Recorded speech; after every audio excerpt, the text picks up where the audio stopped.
Ease your fears, Eagles fans. Ease your fears. Zack Baun is staying in Philadelphia. The linebacker inks a 3-year, $51 million contract to re-sign with the Birds. Last year, Baun signed a 1-year deal in the offseason for a bargain, $3.5 million. He turned in a first-team All-Pro season and finished this close to Defensive Player of the Year. And, oh, by the way, Super Bowl champion, we hasten to add.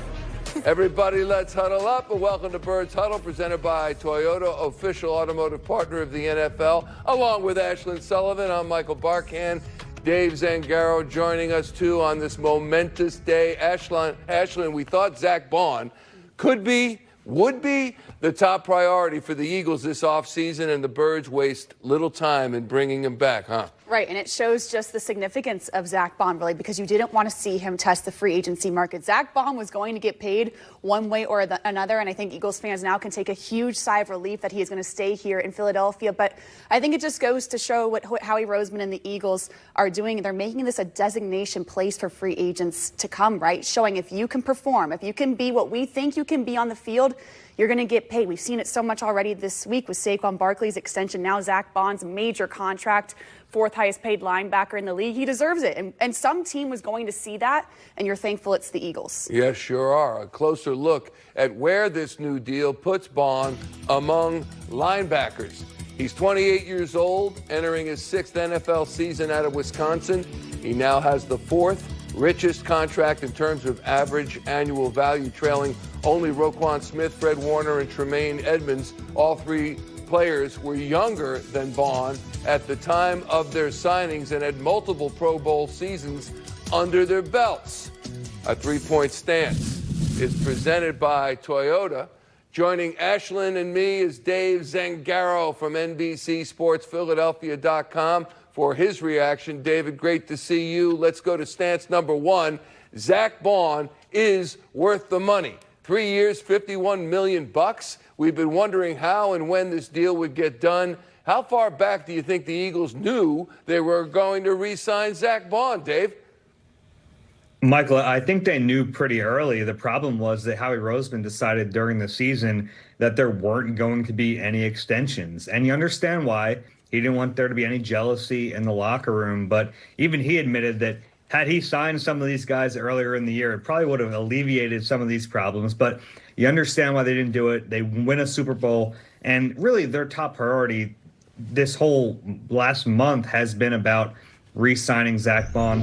I thought that was the case when I went to Indianapolis for the Combine. In my week there, it became very clear that was priority number 1. And you can argue that like a Milton Williams could have been that top priority, 25-year-old defensive tackle, premium position. But anyone who watched the Eagles play football last year knows how important Zack Baun was to their success. He had to be the top priority.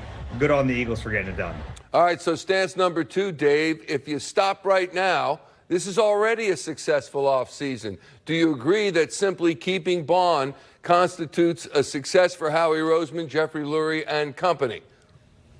It's a good start. It's a very good start, and they absolutely needed Zack Baun back. But they can't be done just yet. I think there are some obvious things they have to do still this offseason. One of them is Cam Jurgens. You have to get that guy an extension entering the final year of his rookie contract. To me, that's a no-brainer. That will get done. After that, I mean, I don't expect the Eagles to be very active in free agency. They don't have a ton of cap space to play around with, but I don't expect them to do nothing either. I mean, I think they still have to try as much as they can to improve this team, whether it's bringing back some players who they already had on the roster. And I'm not talking about the Milton Williams and Josh Sweat, those guys, but I think you keep an eye on Mekhi Becton, what his free agency turns out to be, what his market looks like, maybe like an Oren Burks, Isaiah Rodgers, those kind of second-tier guys. I think the Eagles will keep an eye on them. Darius Slay, we'll see what happens with that market. They're not done, so I don't think you can say that this is already a successful offseason, but it's a really good start. Ashlyn, where do you fall on this issue? It's a pretty successful season. If they stop right now, is it good enough? It's been a pretty successful week, that's for sure. But I'd like to see them do one more thing. And then to me, it's an A+ this offseason. I'd like to see them figure out the pass rusher position. I would like to see them re-sign Josh Sweat. It's very clear Josh Sweat wants to test the free agency market. He's going to get paid somewhere. He wants to find the biggest bang for his buck, and I don't blame him. But I just look at this pass rush position, and I worry without Josh Sweat. For example, is someone like a Jalix Hunt ready to fill right in? To me, I haven't seen enough to say that with confidence.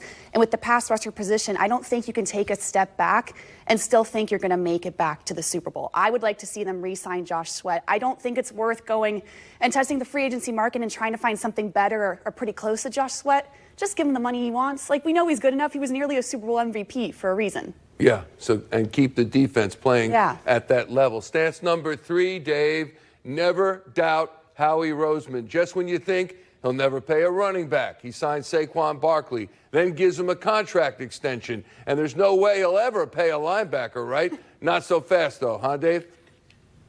Yeah, and look, I don't even view this as him signing a running back and a linebacker. I view it as him signing 2 elite players, 2 of the best players on the Super Bowl team, regardless of position. I don't think this is some like big transformation in the way Howie or the organization sees these 2 positions. I really think these are just 2 exceptions for exceptional players. That's the way I view it. 2 players they know that are super important to what this team does. They just happen to play running back and linebacker, but they deserve it. And I also think that the Eagles are happy to kind of get out in front of trends. And if there's going to be a trend where running backs get paid, they want to be on the forefront of that. They don't want to be chasing these things. So I think that both of those things are true here. I wouldn't expect the next time there's like an average running back or an average linebacker for the Eagles to pay top dollar. That's not what this is. This is taking care of 2 of their best players regardless of position.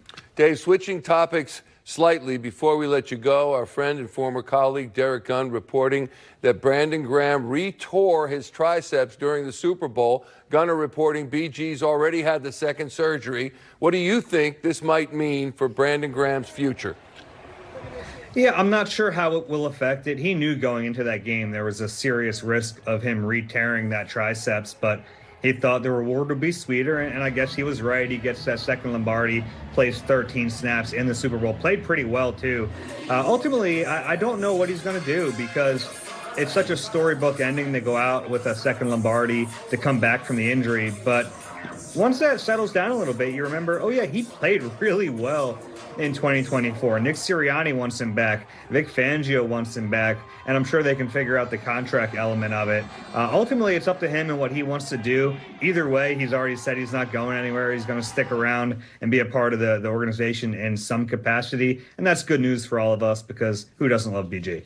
Exactly right, Dave. Thanks so much for your time, as always, and helping us break down this issue. Thanks so much. Ashlyn, what do you think about all of this regarding Brandon Graham? Because here's a guy, he retore his triceps during the Super Bowl and played 13 pretty good snaps. Right. I know, it's crazy to think about. And it's interesting. I actually saw BG at the airport right after the Super Bowl parade, and I was asking how he's feeling. He's like, I'm a little sore. So I don't think he actually knew he had torn it at that point at the parade, because when you watch him at the parade, he was fine. He was jumping around, partying. So I'm interested to see the timeline of all of this. But you got to think re-tearing it and now having to restart this process all over again with rehab.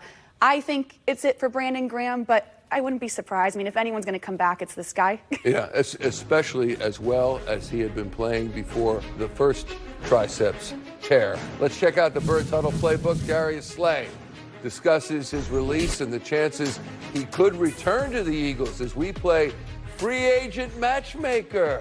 Plus, we explore one potential draft option for the Birds, tight end Colston Loveland. And Max Crosby breaks the bank and resets the market for non-quarterbacks. What could it mean for the Eagles' pursuit of Myles Garrett? This is Birds Huddle, presented by Toyota, official automotive partner of the NFL.